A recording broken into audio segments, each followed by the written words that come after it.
What if I was to tell you that there's a formula that could make your Japan trip instantly better? And it's not about money, it's not even about when you visit Japan. It's actually a mindset shift that I've been using for years. And without making a mess, I'm gonna show you in this video. You might have heard about the Golden Triangle this, Golden Triangle that, but what exactly is the Golden Triangle? The Golden Triangle is actually a route that is traveled by a lot of tourists where they only visit Tokyo, Kyoto and Osaka, therefore making a triangle. These cities are very accessible to tourists with high-speed bullet trains, incredible public transport, lots of museums and really good infrastructure. However, there is another way to do things. There are so many first-time must-visit locations. I'm talking Fushimi Inari, Kiyomizu-dera, Shibuya, Asakusa, Dotonbori, and so much more that actually makes visiting the Golden Triangle an obvious choice. But they can be crowded, and if you've had an idea to travel there, then most likely other tourists have too. What is my recommendation? I've been traveling to Japan for over 10 years, and I've been tweaking my travels, and I've realized that using a 70-30 ratio really does make or break a trip. I'm talking either 70% of the Golden Triangle and 30% other locations, or the other way around. After all, it's nearly impossible to travel Japan without passing through some of those major cities. So you might as well take advantage. The Golden Triangle might actually sound amazing, but it does actually have its limits. There are higher costs. I have already mentioned crowds, and things can feel a little bit more touristy in some of the locations. And although it is amazing, a lot of tourists end up regretting not adding more variety to their trip. So let's use the 70-30 rule. The reason for traveling the Golden Triangle as your 70% is infrastructure. These three cities are connected by incredible infrastructure. I'm talking about the Shinkansen, the bullet train, and some amazing local train networks that will make you want to jump on the next train that you see. It's legendary. It's not just transportation, it's an experience, and it's one that I think every tourist should experience when they visit Japan.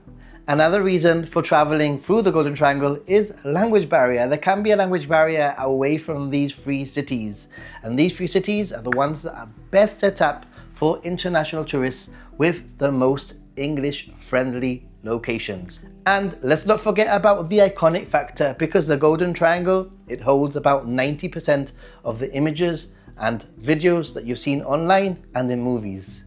I'm not gonna lie, a trip to these three cities can nearly be perfect. They hold a lot of cultural importance, historical significance, and modern touches too. But when you look at a map of Japan, you actually realize that the Golden Triangle is a very small section of what the whole country has to offer, and it starts to make you wonder, why not travel to the rest of it?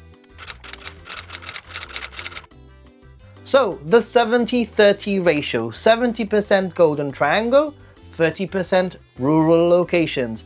I'm going to give you some ideas on how you can fill up your 30%. If you're traveling Japan for a week, then try to factor in 2 rural days.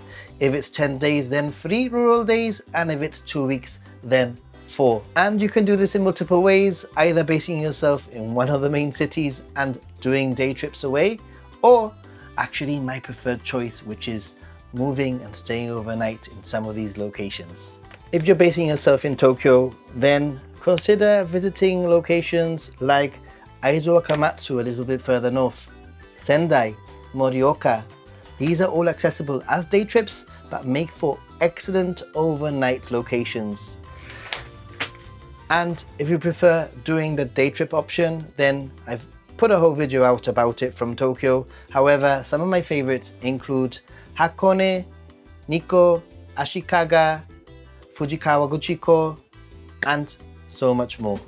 You've planned Kyoto and Osaka, you've had a great time, visited, seen the sights, but you want to get a little bit of a different slice of life of Japan, then my suggestion is that you move a little bit south and base yourself in Okayama, where you'll be able to do some incredible day trips to Kurashiki, for example, Onomichi, and even have access to Hiroshima and Himeji, all from one incredible location where a lot of tourists don't actually base themselves. Look, there's a monkey. Cool, I hadn't noticed. I actually brought this back from a trip when I climbed Mount Fuji, and it got me thinking, a reminder that you need to prepare and plan and know when things are available for you. For example, climbing Mount Fuji is only a summer activity, and you might want to set some dates down for any of the museums or places that you want to visit that have timed entry. Some of these you need to actually book months in advance. Okay guys, the important bits, because this will really make or break your trip. You need to think about your interests: food, history, nature, art. You can actually match your interests with different regions. Think Kanazawa for history, Osaka or Fukuoka for food. Nature, well, Hokkaido and Nagano come to mind. And art, well, why not visit Naoshima, the famous art island? Yeah, it's obvious. There are many mistakes that tourists can make. 100% of the Golden Triangle can sound great, can be great, but can be a little bit much too. And 100% of rural locations can maybe become a little bit lonely if you're not careful. It might actually have you questioning, have I missed Japan's biggest attractions too? So the 70-30 ratio actually avoids these extremes, and I've been doing this for years. So think preparing your trip as you would as a block, but adding a little bit of a side quest, maybe visiting Nagano, Takayama from Tokyo, or visiting or getting from one location to the next via some less visited locations can be a great option too. Remember guys, these hidden gems, they don't stay hidden for very long. They won't be hidden forever. So you need to get to them fast. Places like Kanazawa, just a few years ago, were hidden gems, but are now becoming increasingly popular. For example, Shirakawago, named one of the most beautiful towns in the world, is obviously going to attract a lot of tourists. So you better get there before they do. What does hidden gem even mean, guys? Like really, what does a hidden gem even mean nowadays? Actually, not necessarily a place that is a secret, but rather a place where there are less people, less tourists, and it's less crowded. Or a location that has a completely different feel to Tokyo, Kyoto, and Osaka. And there are so many in Japan. Traveling 70-30 really changes everything. It's no longer about the when you go. It's not even about the where you go, but it's about the finding your own trip with your own itinerary, your own interests, and making it unique to you. And you know what? Food itself can actually make it worth the visit. Hida beef in Takayama is my favorite Wagyu in the whole of Japan. And a visit to Hiroshima for Hiroshima-style okonomiyaki, it's really a no-brainer. Get away from what everyone tells you to do and create your own itinerary. Make it yours, make it interesting, and make it unforgettable. I have a whole planning video that I put out on how to plan your perfect trip to Japan. So if you're a first-time traveler, or a second, or a third, and want a little bit of guidance, then you should check that one out. But traveling rurally actually comes with a little bit of a warning. You need to plan these locations much better than you would a city. Buses and trains might not run as frequently, and the last bus or the last train might actually be quite early on in the day.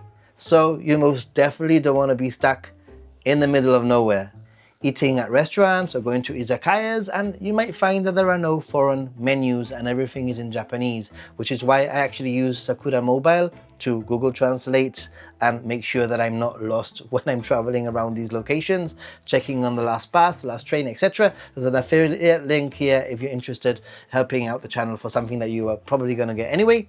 It might be a little bit more daunting to travel to these rural locations. It might be a little bit scary to think that there's not so much English, but the reward will be a unique trip, a trip that is yours, and a trip that will certainly be unforgettable, with many memories and incredible experiences that you'll be talking about and probably dreaming about for years to come. So guys, as you prepare to go on your incredible Japan trip, I do hope that you've added 30% to your trip to more rural, less known locations, or made adjustments so that you can get from A to B via sea. And if you haven't, it's not too late. On that note, I can't wait for mine. See ya.